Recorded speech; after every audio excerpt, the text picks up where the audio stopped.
parce qu'il y a de la loi qui a été donnée. OK? Mais il y a toute une histoire derrière ça. Souvenez-vous, le peuple d'Israël sort. Il sort d'Égypte, ils sont libérés. Hein? C'est la Pâque, c'est le Passover.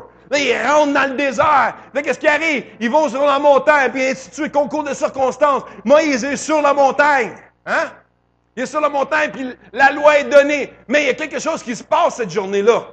Parce qu'il avait dit à tout le monde, faites attention, touchez pas à la montagne. Touchez pas à la montagne. Puis il y en a des curieux, évidemment, à cause qu'on leur a dit, touche pas à la montagne. Ils ont touché la montagne. Puis bam, zap, pow, kaboum, mort. 3000 personnes. 3000 personnes ont perdu la vie parce qu'ils ont désobéi. Ils ont désobéi. Ils ont désobéi. Ils ont désobéi. Wow! J'ai des nouvelles pour vous. Attends. Wow! Le jour de la Pentecôte. Le jour de la Pentecôte dans Actes au chapitre 2, verset 41, où est-ce que le Saint-Esprit descend. Pierre, il prêche la parole.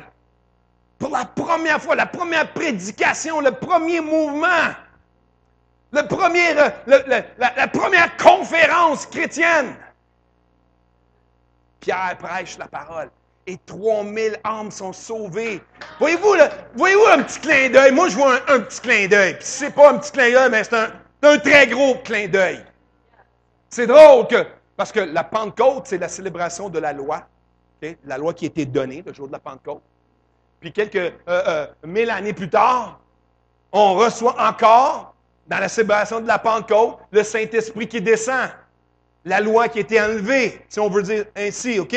Ça dit dans Exode 32, ça, que la première Pentecôte, 3000 personnes sont mortes au bord d'un mont Sinaï. Mais Acte 2, 41, le jour de la Pentecôte, suit la résurrection. Suite à la résurrection. Dites avec moi, suite à la résurrection, 3000 âmes ont été sauvées sur le mont de Sion. Sur un autre mont, sur le mont de Sion, puis Romains 5, 20, ça dit, or, la loi est intervenue pour que l'offense abonde. Mais, là où le péché a abondé, la grâce a surabondé. Amen? Puis c'est pour ça qu'on dit qu'on ne vit plus sous la loi.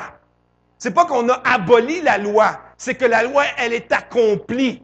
Okay, mais il y a tout un gros enseignement, il y a des dénominations qui enseignent une montagne là-dessus. Alright? Mais ce qu'on doit savoir, c'est que c'est par la grâce maintenant. La loi est accomplie en Jésus. Puis ça sera un autre enseignement.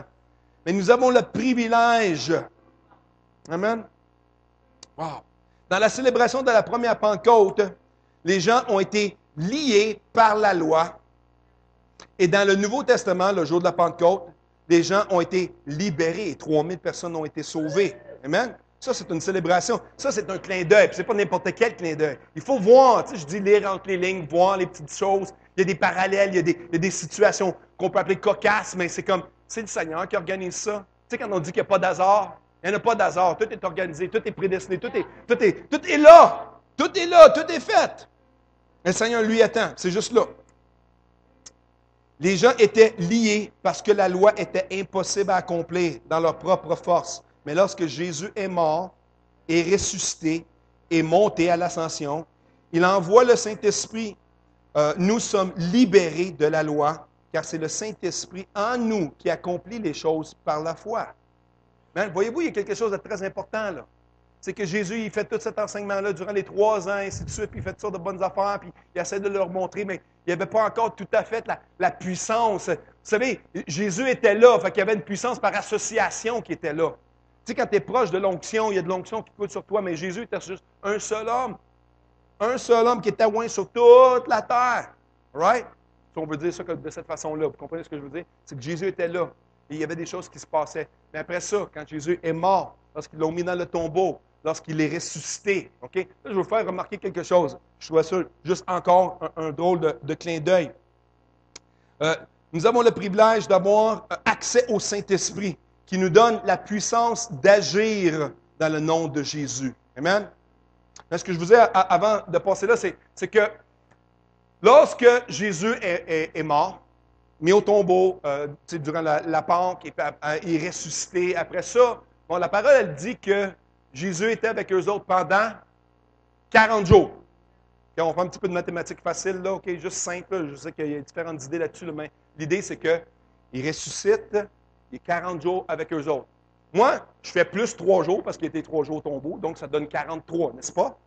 Hein? 40 plus 3, ça donne 43. Right? La Pentecôte, c'est 50. Right? Donc, il reste 7 jours. Right? Ça veut dire qu'on pourrait dire qu'il y a une semaine de différence entre le temps qui monte et le temps de la Pentecôte. Qu'est-ce qui s'est passé durant cette semaine-là? Qu'est-ce qui s'est passé durant cette semaine-là? Parce que pendant 40 jours, Jésus se présente à au-delà de 500 témoins, la parole dit. 500 témoins. Il apparaît à différents moments, à différentes instances. 500, Paul il dit dans Corinthiens. Il dit qu'il y en a même qui étaient encore vivants. Paul il disait, il y en a qui sont encore vivants, qui peuvent témoigner de ça. Au-delà de 500 témoins qui ont vu Jésus pendant 40 jours sur de différentes journées. OK? Ils l'ont vu. Ils savent, 500 personnes qui sont allumées, qui ont vu Jésus ressusciter. Il y en a même qui l'ont touché, comme Thomas. Jésus a dit, mets ta main, mets la main dans le trou. Tu t'imagines-tu? Qu'est-ce qui est arrivé pendant 40 jours? Qu'est-ce qu'il leur a enseigné? Parce que ça dit qu'il y a tellement de choses qu'ils ne peuvent pas tout écrire, les gens, ils disaient. Mais on peut-tu juste imaginer, juste se mettre dans le contexte, juste se mettre dans l'image? C'est comme dans un film américain, là. On se met dans la situation, là. On se met dans in the action. Qu'est-ce qui s'est passé pendant 40 jours? T'imagines-tu les types réunis ensemble, tous chétifs, tous créatifs, après la mort de Jésus? Ils ont peur des Juifs, ils ont peur des autorités, la police, la SQ, le Mounted Police, whatever. Ils vont tous s'en venir, cogner à notre porte, nous amener en prison. Ils ont peur, comprenez-vous?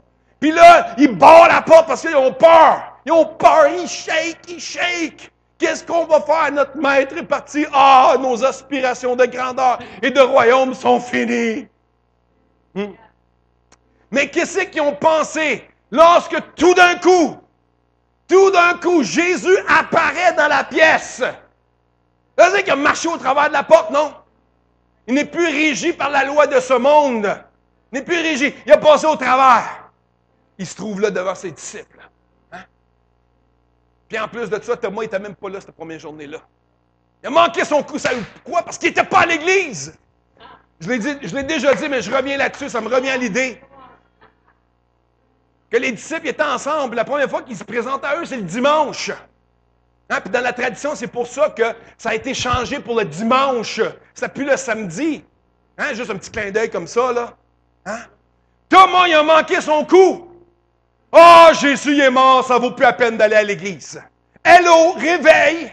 On peut-tu donner une semaine, une journée par semaine au Seigneur? On peut-tu dévouer une journée? On peut-tu arriver à l'heure? On peut-tu mettre un cadran sur notre téléphone qui nous réveille à bonne heure? Hein? On peut-tu respecter le Seigneur? Oh, Seigneur, hold me back. Hold me back. Ah, je vais prendre une petite gorgée d'eau. Ça va peut-être changer mes idées.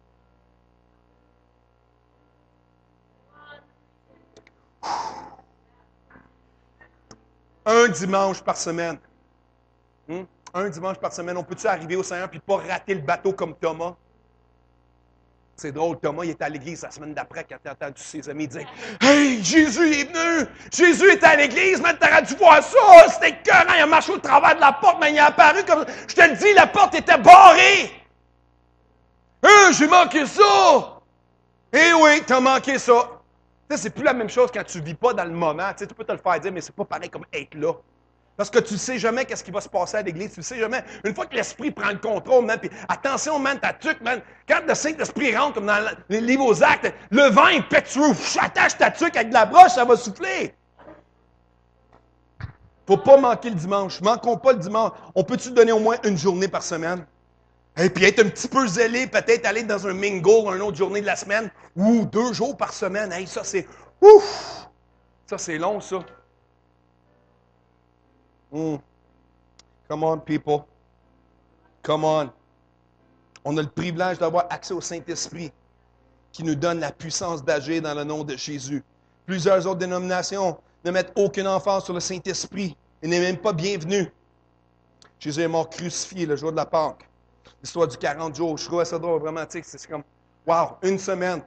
Là, je me dis, qu'est-ce qui s'est passé dans une semaine? Essentiellement, ça fait 43 jours donc. Si la Pentecôte représentait 50 jours après la Pâque, ça veut dire que les disciples de Jésus étaient ensemble pendant plus ou moins une semaine avant de recevoir le Saint-Esprit. Bon, écoutez bien, là. avant de recevoir le Saint-Esprit. Il ne l'avait pas reçu encore, malgré que, souvenez-vous que lorsque Jésus mangeait le repas avec eux autres, dans un des livres, ça dit qu'il a soufflé. Il a soufflé sur eux. J'espère que j'avais bonne oreille. Ah, c'est le Saint-Esprit, c'est le Saint-Esprit. Mais ça dit ça dans la parole. Et puis c'est là qu'on voit que Jésus était prophétique aussi. Il était prophétique même dans la façon qu'il agissait. Ce qu'il faisait, il soufflait un vent prophétique. De façon prophétique, il soufflait. Vous allez recevoir le Saint-Esprit. Puis qu'est-ce qui est arrivé? Lorsqu'il y a eu l'ascension et la semaine passe, il leur dit, restez ensemble. Réunissez-vous ensemble et priez jusqu'à ce que je vous envoie le Saint-Esprit. Hein? Qu'est-ce qu'ils ont fait pendant une semaine de temps? Qu'est-ce qu'ils ont fait pendant une semaine de temps? Donc, Jésus leur était apparu à plus de 500 personnes durant ces 40 jours.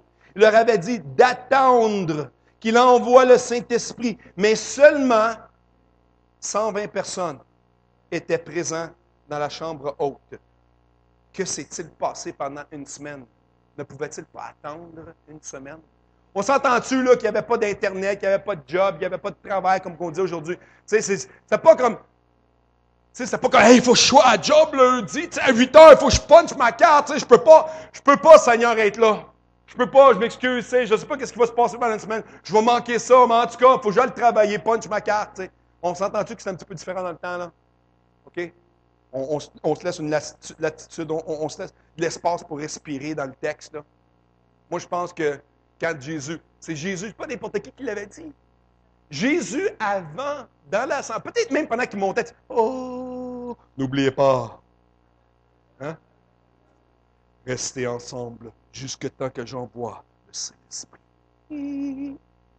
Là, après ça, ça dit qu'il est parti dans le nuage. Ça dit qu'il y avait 2 hommes habillés en blanc qui sont arrivés. Ils ont dit, pourquoi regardez-vous le ciel? Il va revenir exactement comme il est parti.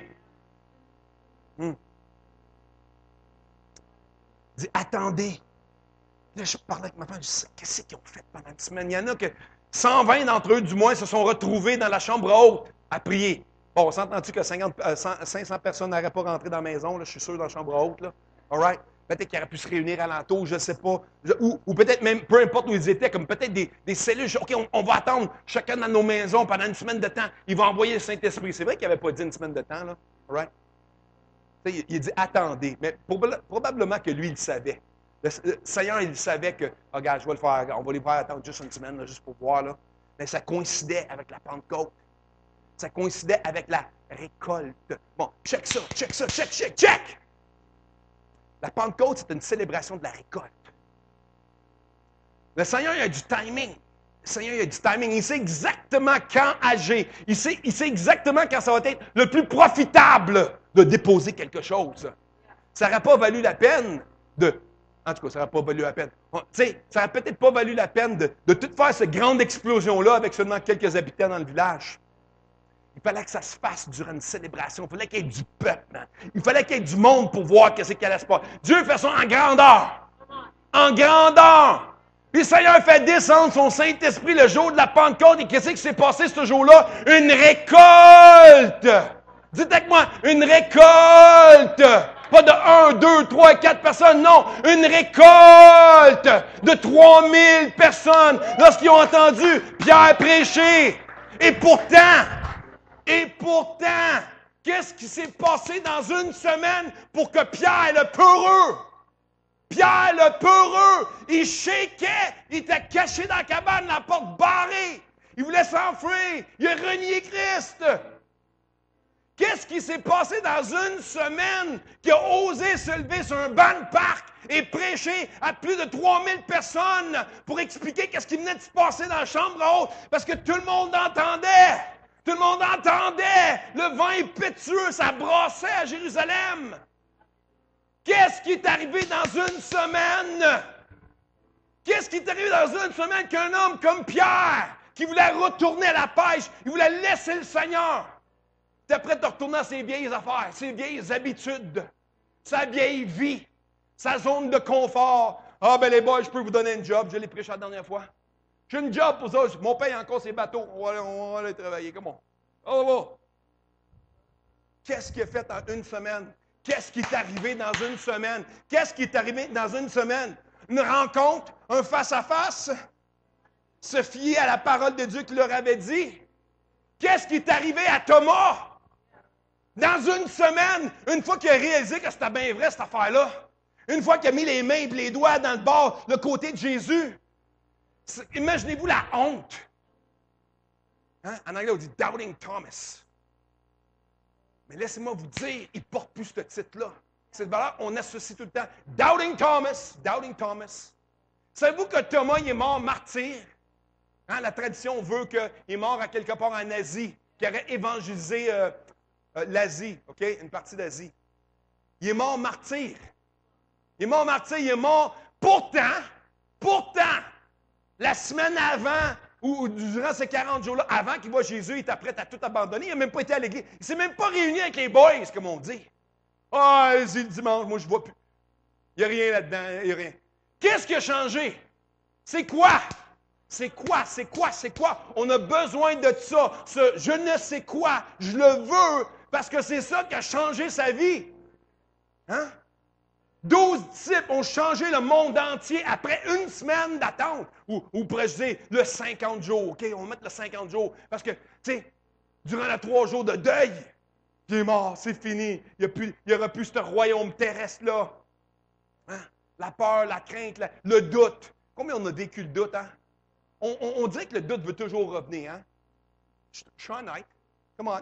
Le doute vient une fois de temps en temps. Il essaye de s'infiltrer, il essaye de rentrer. Il essaye. Ah, comment tu vas bien, il n'y a rien qui se passe. Là, oups, tout d'un coup, il y a quelque chose qui se passe. Là, oups, je suis rallumé. Je suis rallumé. Mais là, les disciples ont été rallumés en titi, comme on dit. En titi. Hein? Marie qui arrive. Jésus est vivant. Il n'est plus dans le tombeau. Non, pas vrai. Pierre puis Jean courent. Pierre court plus vite que Jean, ça dit. Il se rend dans le tombeau. Jean reste sur le bord de la porte, il n'ose pas rentrer. Qu'est-ce qu'ils ont vu? Qu'est-ce qu'ils ont vu? Qu'est-ce qu'ils ont vu? Ils ont vu un tombeau vide. Guys, le tombeau il est vide. Le tombeau il est vide. Notre foi ne repose pas sur des doctrines d'hommes et des idées, des beaux livres, des belles notes. Non, non. Notre foi repose sur Christ, le Fils de Dieu, qui s'est fait homme, chair sur la terre, ressuscité des morts. Notre foi repose sur Jésus, qui est sorti du tombeau, par la puissance de Dieu, investi en lui. Et le Seigneur a investi en nous le même esprit, donc le Saint-Esprit. Amen. Oh, Shadalaba Sambroto Kotolobo Satara. Qu'est-ce qui s'est passé dans une semaine que des hommes simples, comme Pierre, Jean et Jacques, Pierre qui a renié Christ, qui avait peur de son ombrage, check bien ça, de son ombrage, et des Thomas avec plein de doutes, et des disciples incrédules, ça disait Marc 16, 11, qui étaient incrédules. Après une semaine et avoir reçu le Saint-Esprit, changer le monde entier jusqu'à mourir une mort de martyr. Qu'est-ce qui s'est passé pendant une semaine de temps? 40, 50 jours. Il y en a qui ont vu des images horribles, horrifiques, de chrétiens qui se font brûler à vif.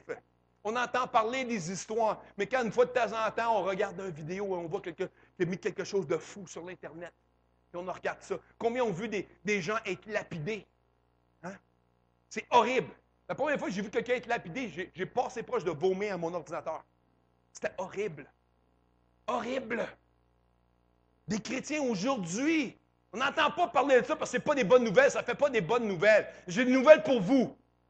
Il y a plus de martyrs chrétiens aujourd'hui qu'il y en a là, des milliers d'années. Il y en a plus de martyrs aujourd'hui qui meurent pour la cause de Christ. Pourquoi?